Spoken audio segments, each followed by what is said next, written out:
Good morning my dear student. आज की class में जो हमको क्वेश्चन डिस्कस करना है बेटा, वो क्वेश्चन है explain the nature of carbonyl group and carboxylic group.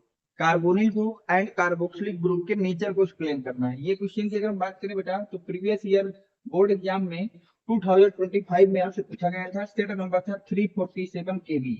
State number क्या था बेटा? 347 केबी। उसमें आपका ये क्वेश्चन पूछा जा चुका है। तो देखिए, प्रॉपर्टी टेबल में हम लोग इसको स्टडी कर लेते हैं। एक तरफ प्रॉपर्टी डाल लीजिए, एक तरफ कार्बोनिल ग्रुप डाल लीजिए और एक तरफ कार्बोक्सिलिक ग्रुप डाल लीजिए। तो अगर हम फर्स्ट प्रॉपर्टी नेचर में डिफाइन करना चाहें तो कार्बोनिल ग्रुप क्या कहता है?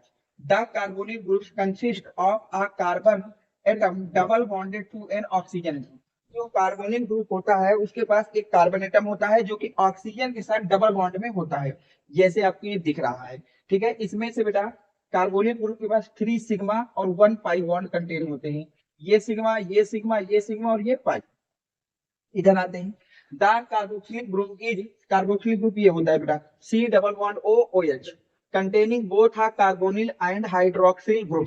तो जो कार्बोक्सिलिक ग्रुप होता है उसके पास बेटा कार्बोनिल ग्रुप भी होता है और हाइड्रोक्सिल ग्रुप भी होता है, attach to the same carbon atom. किसके साथ बेटा? सेम कार्बन एटम के पास। इसके पास बेटा 3 सिग्मा और 1 पाई होते हैं और इसके पास बेटा 4 सिग्मा 1 पाई होते हैं। कितना होता है बेटा? 4 सिग्मा 1 पाई होता है। इसको लर्न रखना है। सेकंड प्रॉपर्टी बेटा आपके पास पोलर नेचर।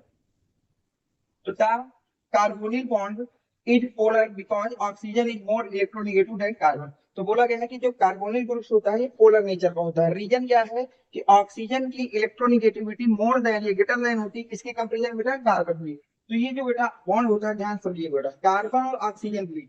तो जो आपका इलेक्ट्रोनेगेटिविटी ऑक्सीजन की जाता है तो इसके ऊपर आ जाता है बेटा आपके पास पार्शियल निगेटिव चार्ज और इसके ऊपर आ जाता है पार्शियल पॉजिटिव चार्ज। और ये partial positive and partial negative charge को ही हम लोग बोल रहे हैं कि वहां पे पोलर नेचर होता है। अब इधर ध्यान दीजिए, the carboxylic bond is polar because oxygen is more electronegative than carbon. और ये वाला बॉन्ड भी कैसा होता है बेटा? पोलर नेचर का होता है। यहाँ पर भी रीजन वही है कि ऑक्सीजन की इलेक्ट्रोनेगेटिविटी मोर देन या ग्रेटर देन होती है एज कम्पेयर टू कार्बन। अब हम बात करेंगे बेटा रेडियो एक्टिविटी की। किसकी बात करेंगे बेटा? रिएक्टिविटी की, सॉरी। हम लोग अब बात करने हैं रिएक्टिविटी की। तो देखिए, the carbon atom is electrophilic nature. जो आपका कार्बन एटम होता है कार्बोनिल ग्रुप का, वो कैसा होता है? इलेक्ट्रोफिलिक नेचर का होता है। Then making it sustainable to attack by nucleophile. और वहां पर अटैक कौन करता है बेटा? न्यूक्लियोफाइल। तो कार्बोनिल ग्रुप के कार्बन पर अटैक कौन करता है बेटा? अटैक करता है आपका nucleophile. The oxygen atom is nucleophilic nature. और जबकि ऑक्सीजन कैसा होता है बेटा? न्यूक्लियोफिलिक नेचर का होता है, इसलिए वो हमेशा हाइड्रोजन बॉन्ड को फॉर्म करता है। किसको फॉर्म करता है बेटा? Hydrogen bond. ध्यान दीजिए, can undergo acid base reaction due to OH proton donor. क्योंकि जो आपके पास कार्बोक्सिलिक समूह का ये वाला जो ग्रुप है बेटा, ये प्रोटॉन डोनर होता है। इस प्रोटॉन डोनर नेचर के कारण जो हमारा कार्बोक्सिलिक समूह होता है वो एसिड बेस रिएक्शन को रिप्रेजेंट करता है।